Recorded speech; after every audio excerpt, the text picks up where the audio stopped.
Hey, welcome back. Alright, you know I don't sugarcoat what's really happening behind closed doors in DC. And today I've got one for the parents, the families, anybody feeling the pinch at the end of the month. So picture this. Senator John Kennedy sits across from 3 experts in a Senate Banking Committee hearing. The topic? Child care. But honestly, it's really about your wallet, and whether the government calling something an investment is just fancy talk, for we'll figure out the bill later. Kennedy kicks off with a line I can't forget. Being against affordable childcare is like being against golden retrievers. I mean, who's really going to argue with that? Everyone agrees, families need help. You know, being opposed to affordable child care is like being opposed to golden retrievers. No fair-minded person can be opposed to it. And, you know, I've often wondered, in a perfect world,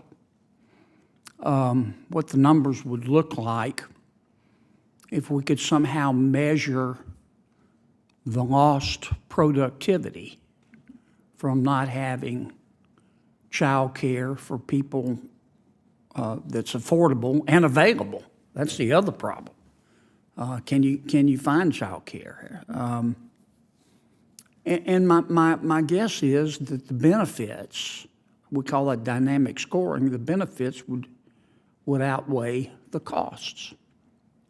I also think that when moms and dads lie down at night to sleep and can't, affordable child care is one of the things they're worried about. It's not the only thing, but it's one of the things. The question, of course, is how to pay for it. I was in a hearing in the Banking Committee last week, I guess. We have one of the other things that moms and dads worry about when they lie down to sleep at night and can't is property and casualty insurance. In many parts of the country, the cost has gone up, and in many parts of the country, it's not even available anymore, much like child care. And, of course, the answer that was suggested, you'll not be surprised, was have the government either subsidize it or get into the insurance business itself. Doctor, you mentioned inflation. Inflation is down. It's not soft. It's about 3.7%, 4.4, I think, core inflation. But the American people understand instinctively that what this means is that the rate of inflation is slowing. It's not rising as quickly as it was, which we all think is a good thing. But what it also means is that prices are not going down. They're just rising less quickly. And in my state, unless we go into disinflation, which will cause huge unemployment, we're going to be stuck with these high prices. But then reality hits. In his home state, Louisiana, families are paying almost $900 more a month, thanks to inflation. That's over $10K a year. You want affordable childcare, but you also want to pay your bills? That's a tough circle to square. Then Hopkins, one of the witnesses, fires back. He says, don't call it a subsidy, it's an investment. Every $1 brings back $17. Sounds great, right? But Kennedy isn't buying it. He asks, where's the money coming from? Higher taxes, or do we just borrow more? And suddenly that word, investment, doesn't sound quite so magical anymore. And in my state, our median household income is about $55,000. The average family in Louisiana is paying about almost $900 a month as a result of inflation. Now, that's $10,000 a year. It's hard for the average person to find that. And part of that inflation has been caused by government spending. So my question is this, and I think I know what we ought to do. We have to do what families do, and we have to set priorities, and we don't. If we want to pay for child care, help people pay for child care, What we ought to do is take the entire federal budget, mandatory and discretionary, and spend the time to go through it line by line. And I can guarantee you that I know every member of the Senate. I haven't met a dummy yet. Every one of them, Democrat and Republican, in good faith, could find a place where we can save money that we could agree on. But we never do that. We just don't. And so as long as we're not doing that, that's the problem. So my question, I know that's long-winded, how do you think we ought to pay for this? Should we borrow more money? What should we do? Let me start with Mr. Hopkins. Senator Kennedy, thank you for your comments and from the great state of Louisiana. I want to change the language that you used just a touch, if you don't mind. Sure. You mentioned that you're asking the question whether the government should subsidize child care. I'd rather suggest to you that the federal government should invest in child care. Okay. And we should expect a return on that investment. Lots of research out there indicates that if you invest just $1, you can get $17 in the kind of savings you're talking about. That's smart use of federal dollars. And I urge the Senate, I urge the House to look at ways of investing in the things that should matter in this country, and that is the next generation. The folks who need to be taught about how to defend this country, the folks who need to take care of grocery stores, who need to deliver mail.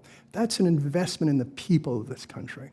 And so that's I tweak the language that you use to moving it from. How do you suggest we should pay for it? Investing. You simply invest.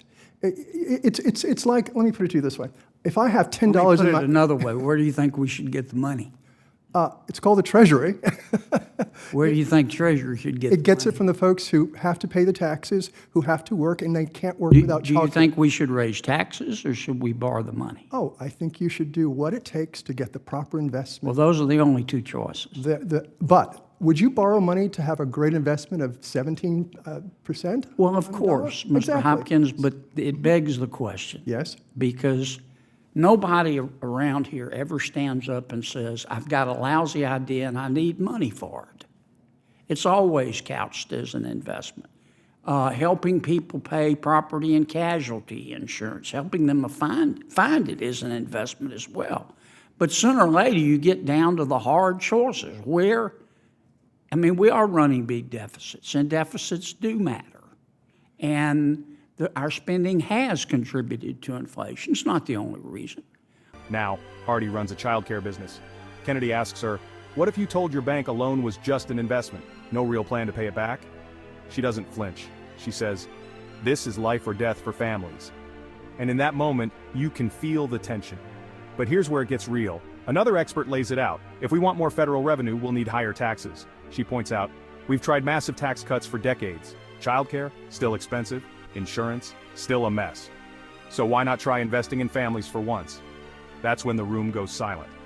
Kennedy wraps up by saying, budgets don't lie. We all want the best for our kids. But what are we willing to give up or pay to actually make it happen? Let me ask Ms. Hardy. I mean, I'm open to suggestions about where we get the money. See what Ms. Hardy thinks. I'm going to speak to this as a business owner, Okay. and I hear what you were saying. In my mind, I look at this like a return on investment. I am running a business. If there is not childcare for my employee staff, 69% parents, it is the difference, is life or death for Bobby. Yes, ma'am. It's the difference of us I thriving understand versus that, failing. but if you go to the bank, let's suppose you want to expand your child care, and you go to the bank and you want to borrow, let's say, $1 million. You can't tell the banker, you owe me this money, it's an investment. The banker's going to want to know how you're going to pay me back. And that's the challenge we have. I don't disagree with anything any of you said. But do we raise taxes? We don't have this money today to do what you're asking for. Do we raise taxes? Do we just borrow it? Give me what you think. And I am deeply empathetic to the process of trade-offs and prioritization every single day in our business. Yeah, you see it. And I hear, I hear exactly what you're saying for. This is for American families. It is making a difference. It is the difference between a woman being able to stay in the workplace and continue to invest in her career or have to go home and make that trade. So is property and casualty insurance. So is, I've got a bill right now. I think it's paid for to try to cap the cost of insulin for everybody, including the uninsured, at $35. But, you know, you reach the point where you say, we can't do everything. So the fair question is, where's the money going to come from, Doc?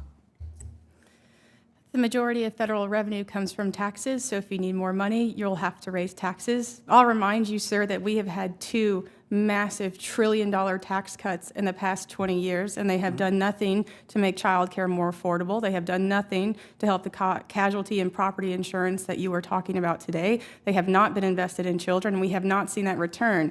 I mean, the 2001 tax cuts have now had 22 years to prove that they could solve the social issues that you and your fellow senators say that are a priority, and I don't think we could point to evidence to say that they have worked. I would love for you to give child care 20 years. I would love for you to say, let's take 2 decades of runway, invest it in young children, and see what kind of return that I could get. But we've never given children or the child care sector as much runway as we've given taxes. And I'll remind you that the estate tax exemption right now is $13 million.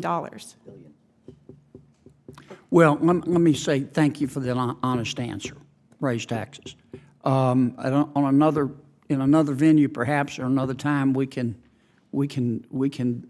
debate what that tax reform did for the economy. But I've got another subcommittee hearing, so I'm going to turn it back over to our esteemed chair and thank all of you for being here today. Look, this isn't just a hearing, it's a wake-up call. Whether you're a parent, a taxpayer, or just someone who cares about where your money goes, this fight is yours too. So if you thought this breakdown cut through the noise, hit like and subscribe for more no-spin takes from the front lines of DC. And seriously, should we raise taxes to fund childcare, or is there a better way? Drop your thoughts below. See you next time.